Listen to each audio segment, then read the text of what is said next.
नमस्ते विद्यार्थ्यांनो. इयत्ता 12वी वाणिज्य विषय वाणिज्य संघटन व व्यवस्थापन म्हणजेच OCM यातील आपण प्रकरण 3चा स्वाध्याय सोडवत आहोत. याआधी आपण ते ग पर्यंतचे प्रश्न सोडवलेले आहेत. आज आपण ज पासूनचे दीर्घोत्तरी पर्यंतचे प्रश्न सोडवणार आहोत. आता ज मध्ये इथे काय दिलेलं आहे बघा, एका वाक्यात उत्तरे लिहा. आता एका वाक्यात उत्तरे लिहायचा शब्दशः अर्थ न घेता उत्तर आपलं परिपूर्ण कसं होईल याकडे जास्त लक्ष द्यायचंय. कृषी पर्यटन म्हणजे काय विचारलंय, हे उत्तर आपल्याला आपल्या भाषेमध्ये आपण लिहू शकतो किंवा आपल्याला पुस्तकात ज्या त्यांनी व्याख्या दिलेल्या आहेत किंवा जी माहिती दिलेली आहे त्याच्या आधारे आपण याचं उत्तर अभ्यासूया. आता कृषी पर्यटन म्हणजे शहरी रहिवाशांना विश्रांतीसाठी आणि मौज मजेसाठी ग्रामीण भागात आणण्याची कल्पना म्हणजे कृषी पर्यटन होय. साध्या सोप्या शब्दात तुम्ही कृषी पर्यटनाची व्याख्या इथे लिहू शकता. दुसरा प्रश्न आहे, उद्योजक म्हणजे काय. आता उद्योजक म्हणजे व्यक्ती आपल्याला माहिती आहे, परंतु आपण एका वाक्यात उत्तर लिहामध्ये उत्तर कसं पूर्ण करणार आहोत. तर उद्योजक म्हणजे अशी व्यक्ती जी व्यवसाय संघटित करते आणि चालवते, तसेच ती व्यवसाय करण्यासाठी आर्थिक जोखीम स्वीकारते, याला उद्योजक असे म्हणतात. तिसरा प्रश्न, उद्योजकता एक खाजगी संस्था आहे असे कोणी वर्णन केले. इथे प्रॉपर प्रश्न आहे हा, कोणी वर्णन केले. तर आपलं पुस्तकाचं वाचन असेल व्यवस्थित तर आपण इथे नक्कीच लिहू शकतो की उद्योजकता हा एक खाजगी संस्था आहे असे प्रसिद्ध अर्थतज्ञ जॉन स्टुअर्ट मिल यांनी 1948 मध्ये हे वर्णन केले. इथे आपण लिहू शकतो 1948 मध्ये. केव्हा विचारलं नाही पण आपण तिथे एक प्रभाव म्हणून साल लिहू शकतो 1948. आणि कोणी इथे लिहिले, अर्थतज्ञ जॉन स्टुअर्ट मिल. बऱ्याच वेळा काय होतं, पुस्तक वाचताना आपण घाईत वाचतो आणि लहान लहान शब्द आपल्याकडनं राहून जातात, तर इथे वाचन व्यवस्थित करायचे. उद्योजकता एक खाजगी संस्था आहे असे प्रसिद्ध अर्थतज्ञ जॉन स्टुअर्ट मिल यांनी 1948 मध्ये वर्णन केले आहे. आता पुढचा प्रश्न बघू आपण. अधोरेखित शब्द दुरुस्त करून लिहायचंय, म्हणजे हा शब्द बदलून वाक्य पुन्हा लिहायचं आपल्याला. उद्योजक हा शब्द जर्मन भाषातील एंटरप्रेंड या शब्दापासून आला आहे. आपल्याला रिकाम्या जागा भरामध्ये हा प्रश्न गेलेला आहे, तर जर्मन शब्द चुकीचा आहे. ते जर्मन ऐवजी काय शब्द येईल, इथे कोणत्या भाषेतील शब्द आहे, हा फ्रेंच भाषेतील. म्हणजे प्रश्न कसा येईल, उद्योजक हा शब्द फ्रेंच भाषेतील एंटरप्रेंड या शब्दापासून आला आहे. म्हणजे इथे तुमचं काय टेस्ट केलं जातं, नॉलेज, की हा विद्यार्थ्याला उत्तरावर तो कन्फर्म आहे का, उत्तर त्याला ठामपणे माहिती आहे का, म्हणून हा प्रश्न इथे ॲडिशनल केलेला आहे. दुसरा प्रश्न, उद्योजक घराला ग्राहक समाधानी होतील अशी जागा बनवतो. आता उद्योजक आणि ग्राहक म्हटलं तर शब्द काय येतो, बाजारपेठेला. इथे काय शब्द येईल, घरालाच्या ऐवजी बाजारपेठेत. म्हणजे उद्योजक आणि ग्राहक हे ग्राहक कसे बाजारपेठेत समाधानी होतील यासाठी तो त्याला छान जागा बनवतो. म्हणजे उत्तर आहे बाजारपेठेत. कसं वाक्य येईल, उद्योजक बाजारपेठेत ग्राहक समाधानी होतील अशी जागा बनवतो. तिसरा प्रश्न, स्टँड अप इंडिया या योजनेअंतर्गत घेतलेल्या कर्जाची 10 वर्षात परतफेड करणे. तर आपण इथे मी पुन्हा तेच रिपीट करते, वाचन आपलं व्यवस्थित असेल तर आपल्याला प्रश्नांचा रोख लगेच कळेल. तर इथे काय सांगितलं त्यांनी की 10 वर्ष दिलेले आहेत, इथे पाहिजे 7 वर्षे.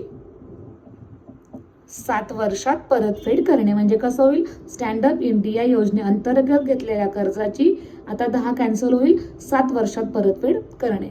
अतिशय सोपा प्रश्न आहे, याचे मार्क घालवू नका. आता प्रश्न जो दुसरा आहे, संज्ञा किंवा संकल्पना स्पष्ट करा.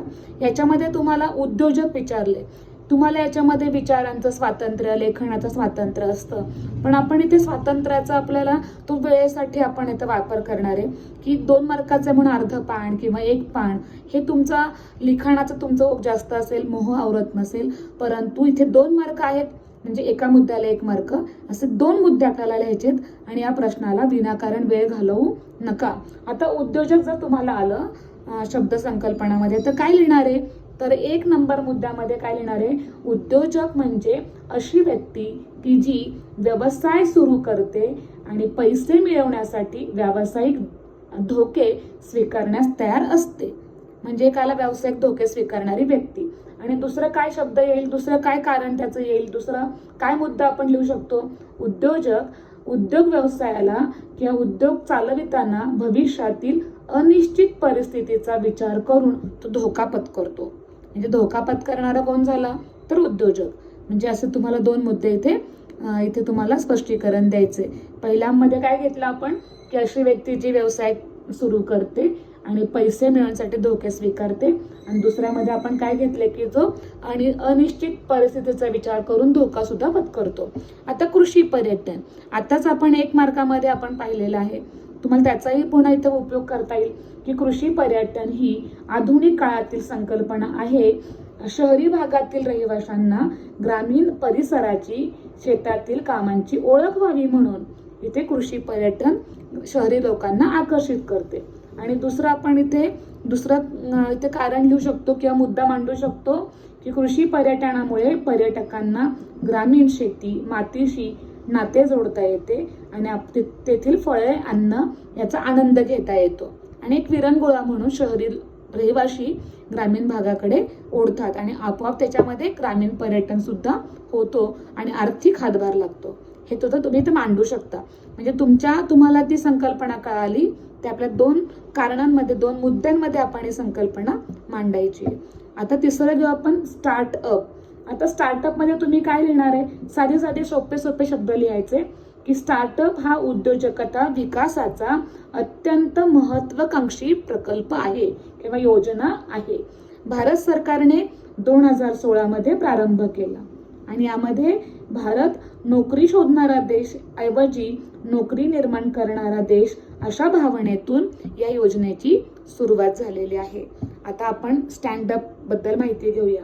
जसं आपण 2 मुद्द्यांमध्ये आपल्याला एक संकल्पना इथे स्पष्ट करून द्यायची आहे. आता आपण इथे स्टँडअप म्हणजे काय ते बघूया. स्टँडअप इंडिया ही योजना मुख्यत्वे अनुसूचित जाती म्हणजे SC, अनुसूचित जमाती ST, महिला उद्योजकांना प्रोत्साहन देण्यासाठी सुरुवात झालेली आहे. आणि इथे आपण पाहणं दुसरा मुद्दा देणार आहे, की ₹10 लाखापासून 1 कोटीपर्यंतचं कर्ज या योजनेअंतर्गत उपलब्ध होतं. तुम्हाला हाही मुद्दा इथे छानपैकी मांडता येईल. त्यामुळं जे महत्वाचं तुम्हाला वाटतं ते महत्वाचे मुद्दे ह्याच्यामध्ये ऍड करत चला. आता तिसरा प्रश्न आपला महत्वाचा घेऊ आपण, खालील घटना परिस्थितीचा अभ्यास करून आपले मत लिहा. या प्रकरणात एकच घटना आहे, त्यामुळे परीक्षेला ही विचारली जाऊ शकते. आता ही घटना समजून घ्यायचं, इथे आकलन महत्वाचं आहे, की तुम्ही इथे वाचलेलं तुम्हाला कळतंय का, तुम्ही त्याप्रमाणे उत्तरं देताय का, हे इथं पाहिलं जातं. आता काय 3 ओळींची घटना दिलेली आहे, काय परिस्थिती दिली, की श्री सोहम हे एका व्यक्तीचं नाव आहे. हा MBA पदवीधर आहे. आता कॉमर्सला पुढे जाऊन तुम्हाला ही पदवी तुम्ही आवड असेल तर घेऊ शकता. मास्टर ऑफ बिझनेस ऍडमिनिस्ट्रेशन अत्युच्च डिग्री आहे. आणि श्री नवीन हे BCom आहे, म्हणजे वाणिज्याचे पदवीधर आहेत, बॅचलर ऑफ कॉमर्स पदवीधर आहेत. आता श्री सोहम MBA, तर नवीन हे BCom पदवीधर आहेत. आता श्री सोहम हे दुग्ध व्यवसाय ग्रामीण क्षेत्रात सुरू करण्यास उत्सुक आहेत. म्हणजे सोहम यांना काय वाटतं, की आपण ग्रामीण भागात दुग्ध व्यवसाय सुरू करावा. आणि श्री नवीन हे खाजगी कंपनीत रोखपाल म्हणून कार्य करतात. आता इथे रोखपाल म्हणून नवीन यांना काम करायचे आणि सोहम यांना दुधाचा व्यवसाय सुरू करायचा आहे. ही घटना आहे. आता या घटनेवर काय प्रश्न विचारलेत, तर घटनेवर पहिला प्रश्न विचारलाय, की पहिला, सोहम आणि नवीन यांचे स्वप्न कोणते. आता सोहमचं काय स्वप्न आहे, इथे आपण सांगू शकतो, की श्री सोहम यांना यशस्वी उद्योजक बनण्याचं स्वप्न आहे. दुग्ध व्यवसाय आपण तेही लिहू शकतो किंवा यशस्वी उद्योजक बनण्याचं स्वप्न आहे. आणि नंतर नवीन यांचं स्वप्न काय आहे, तर नवीन यांना इथे आपण पाहिलं खाजगी कंपनीत रोखपाल, म्हणजे त्यांना खाजगी कंपनीमध्ये कायमस्वरूपी नोकरी मिळावी असं त्यांचं स्वप्न आहे. आता दुसरा, उद्योजकाचे कोणतेही एक वैशिष्ट्य सांगा. आता उद्योजकाचं आपण वैशिष्ट्य म्हणून इथे आपण सांगू शकतो, की त्याने धोका स्वीकारला पाहिजे, कठोर मेहनती असावा, परिश्रम असावा, त्याला धोका त्याच्या स्वीकारण्याची तयारी असावी. हेच आपल्याला सगळे वैशिष्ट्य इथे मांडता येतील. किंवा तुम्हाला इथे वैशिष्ट्यामध्ये तुम्हाला आणखी एक ऍड करता येईल, की उद्योजक म्हणून त्या व्यक्तीकडे कमीत कमी धोका स्वीकारणे, आत्मविश्वास, कठोर परिश्रम, मेहनत हे सुद्धा आपण त्यामध्ये शब्द ऍड करू शकतो. तिसरा प्रश्न, यशस्वी उद्योजक होण्यासाठी श्री सोहम यांच्याकडे कोणते गुण असावेत? तिथे आपण लिहू शकतो की सोहम यांच्याकडे सर्जनशीलता, आवड, कामाची योग्य नीती, आत्मविश्वास इत्यादी गुण असावेत. म्हणजे तुम्हाला ते स्वातंत्र्य दिलेलं आहे की तुम्ही ते एक गुण किंवा अनेक गुण तुम्ही इथे लिहू शकता. आता आपण चौथा प्रश्न बघूया. खालील प्रश्नांची थोडक्यात उत्तरे लिहा. आता थोडक्यात उत्तरे लिहा म्हटले आणि प्रश्न वाचताना प्रश्न पूर्ण उत्तर आपण लिहिणार आहोत. कधीही प्रश्नाचं अपूर्ण उत्तर लिहायचं नाही, प्रश्नाचं पूर्ण उत्तर लिहायला शिकायचंय. उद्योजकाची संकल्पना स्पष्ट करा आणि उद्योजकाची कार्य लिहा. आता इथे उद्योजकाची संकल्पना आपण 1 मार्काला सुद्धा पाहिलेली आहे. तरी बघू परत आपण की उद्योजक अशी व्यक्ती असते की जी आपण पाहिले की पैसे मिळवण्यासाठी व्यवसाय सुरू करते आणि जोखीम पत्करण्यास तयार असते. ही झाली संकल्पना स्पष्ट. आणि उद्योजकांची कार्य काय काय आपल्याला पुस्तकात दिलेले आहेत. तर उद्योजक हा कार्य नाविन्यता, उद्दिष्टांचे निर्धारण करणे, बाजाराचा विकास, नवीन तंत्रज्ञान, चांगले संबंध, निधीची उपलब्धता हे कार्य आपल्याला कमीत कमी एक मुद्दा 4 ते 5 ओळीमध्ये स्पष्ट करता आला पाहिजे. दुसरा प्रश्न, उद्योजकाची संकल्पना स्पष्ट करा. तोच प्रश्न आहे. संकल्पना तीच येणार आहे की जो आपण पाहतो की एक व्यक्ती असते जी पैसे मिळवण्यासाठी व्यवसाय सुरू करते आणि जोखीम पत्करते. इथे काय विचारलंय, यशस्वी उद्योजकाचे गुण स्पष्ट करा. आता यशस्वी उद्योजकाचे गुण हे आपल्याला 25% अभ्यासक्रमात वजा केलेलं आहे, तर आपल्याला त्याची उत्तरं लिहिता येणं गरजेचे आहे. इथे आपण त्याचे गुण आपण इथे लिहू शकतो. आता सगळ्यात तुमचा जो प्रश्न बऱ्याच विद्यार्थ्यांनी कमेंट बॉक्समध्ये मला टाकलेला आहे की मॅडम हा प्रश्न आम्हाला सोडवून द्या, खालील विधाने सकारात्मक स्पष्ट करा. आता हा प्रश्न जो आहे तो तुम्हाला, कारण अनेक विद्यार्थ्यांनी त्याची मला मागणी केलेली आहे, मॅडम कसा लिहायचा त्याची कारणं आम्हाला द्या. तर आपण त्याची कारण आपण बघणार आहोत. याचे तुमच्यासाठी खास उत्तरं लिहिलेली आहेत मी. खालील विधाने सकारात्मक स्पष्ट करा. आता ती कशी आपण त्याची कारणं देणार आहेत. तर पहिलं काय विचारलंय, उद्योजकता हा स्वयंरोजगाराचा सर्वात चांगला स्रोत आहे. माझी कारणं काय देणार आहेत? कारण याला आपल्याला 4 मार्क आहेत. कमीत कमी आपल्याला एका मुद्द्याला एक कारण, आपण एका मार्काला एक कारण लिहायचंय आणि कमीत कमी तुम्ही 6 ते 7 कारणं इथे लिहायची. अगदी 4च कारणं लिहायची नाहीयेत, तर 6 ते 7 कारणं लिहायची. त्याचं पहिलं कारण आहे, उद्योजकता म्हणजे नवीन काहीतरी निर्माण करण्याची क्षमता, संघटन आणि समन्वय, अनिश्चित धोका पत्करण्याची जबाबदारी घेणे होय. ही तुम्ही संकल्पना मांडू शकता उद्योजकाची.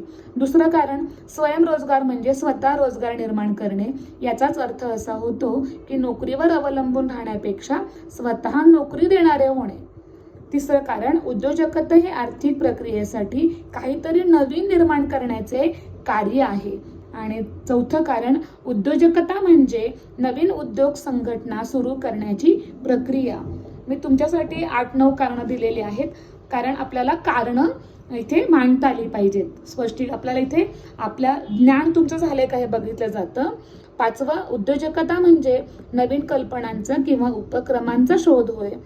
6वं कारण, उद्योजकाला उत्पादनामध्ये नवनिर्मिती करणे हे मोठे आव्हान असते. 7वं कारण, ग्राहकांच्या गरजेनुसार उद्योजक हा नवीन वस्तूंचे उत्पादन करतो.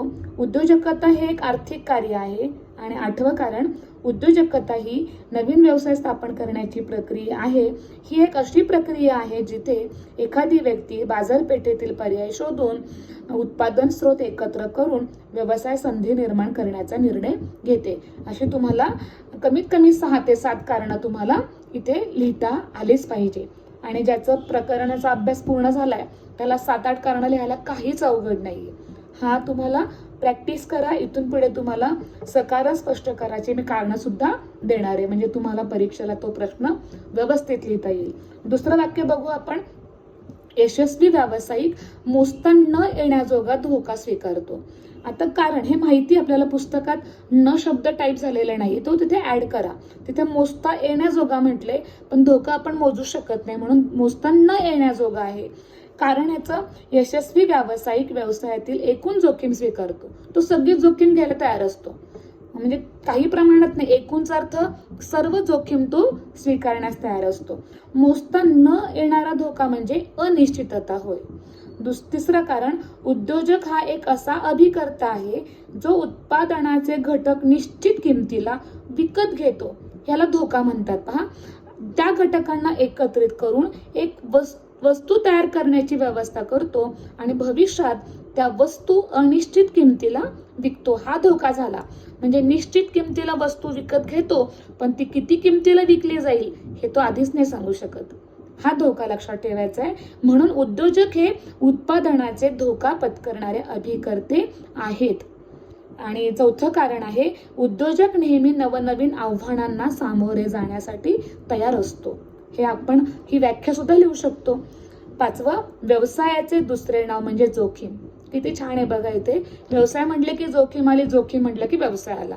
या अर्थाने यशस्वी व्यावसायिक हे नेहमीच मोजता न येण्याजोगा म्हणजेच अनिश्चित जोखीम स्वीकारतो. सहावा मुद्दा, जो व्यावसायिक अनिश्चित स्वरूपाचा व्यवसायातील धोका स्वीकारतो तोच व्यावसायिक यशस्वी होतो. सातवं कारण, व्यवसायाला तसेच व्यावसायिकाला सतत कोणत्या ना कोणत्या आव्हानांना, संकटांना, समस्यांना, अडथळ्यांना सामोरे जावेच लागते. म्हणून यशस्वी व्यावसायिक मोजता न येण्याजोगा धोका इथे स्वीकारतो. हे आपल्याला वाक्य पूर्ण करता आलं पाहिजे. हे शेवटचं वाक्य परत एकदा वाचते मी. म्हणून यशस्वी व्यावसायिक मोजता न येण्याजोगा धोका स्वीकारतो. आता आपण तिसरं कारण बघूया. दोन कारण आपली झालेली आहेत. तिसरं कारण, उद्योजक हा प्रभावी संज्ञापक असावा. म्हणजे संज्ञापक म्हणजे कम्युनिकेटर, एकाचे विचार संदेशवहन दुसऱ्यापर्यंत व्यवस्थित करणारा. आता कारण ह्याचं बघायचंय. ह्याची कारणं तुम्ही पाहिली तर अगदी नवनीतमध्ये सुद्धा याची कारणं नाही आहेत. तुम्हाला सांगितलेलं असतं, हा प्रश्न अभ्यासा, तो प्रश्न अभ्यासा, तुम्ही बघू शकता. म्हणजे म्हणून आपला हा व्हिडिओ बारकाईनं ऐकायचा आहे, परत परत समजावून घ्यायचा आहे. इथे तुम्हाला कुठे इकडे बघा तिकडे बघा प्रश्न सांगितले जाणार नाही. तुमच्या सर्व प्रश्नांची उत्तरं देण्याचा मी पुरेपूर प्रयत्न करणार आहे. याचं कारण आपण पाहूया. पहिलं, ग्राहक, पुरवठादार, धनको, कर्मचारी इत्यादी विविध प्रकारच्या व्यक्तींशी संवाद साधण्याची उद्योजकास आवश्यकता असते. उद्योजक आपले मत, कल्पना आणि रणनीती प्रभावीपणे व्यक्त करण्यास सक्षम असावा. तिसरं कारण, संज्ञापनात संदेश पाठविणारा आणि संदेश स्वीकारणारा यामध्ये समन्वय असणे आवश्यक आहे. समन्वयाचा अर्थ की एकाचे विचार दुसऱ्यापर्यंत व्यवस्थित पोहोचलेले असावेत. चौथं कारण, उत्पादनांची विक्री आणि कर्मचाऱ्यांना प्रोत्साहन देण्यासाठी प्रभावी संज्ञापन कौशल्य उद्योजकांकडे असावे.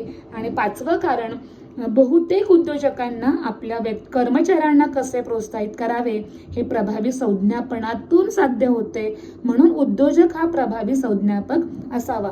जर तुम्हाला संज्ञापनाबद्दल आणखी माहिती असेल तर माझं FY ला व्यावसायिक संदेशवहन हे पुस्तक आहे, तुम्ही नक्की ते वाचू शकता.